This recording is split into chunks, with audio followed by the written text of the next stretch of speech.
Today I will be discussing Gregor Mendel's law of independent assortment. Basically, Gregor Mendel was living in a monastery of which he tended to the garden. In this garden he had tall plants and short plants, pea plants to be exact. And over time he noticed that he got more and more short plants. So from this he began cross-pollinating his plants. So he would take some pollen from this plant and put it into this plant to see what would happen. And that's when he discovered dominant and recessive genes.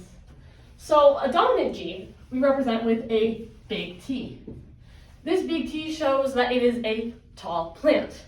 Now for the shorter plants, they would possess what's called a recessive gene, or what we're going to show with a little t. Now each plant has two genes.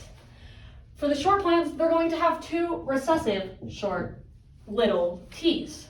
And that is because if they were to have a tall t with it, the tall t would cover up the short t.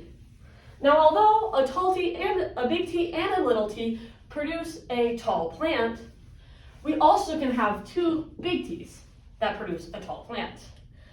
Now the way Gregor Mendel found to examine what type of plant he was going to get when combining and cross-pollinating these plants, he started and created Punnett squares. A Punnett square is a square divided into four sections where you take the traits from one plant.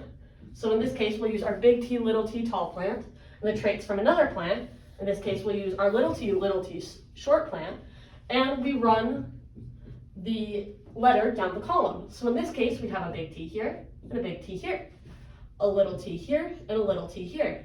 Then we take these little t's across. So a little t there, a little t there, a little t there, and a little t there.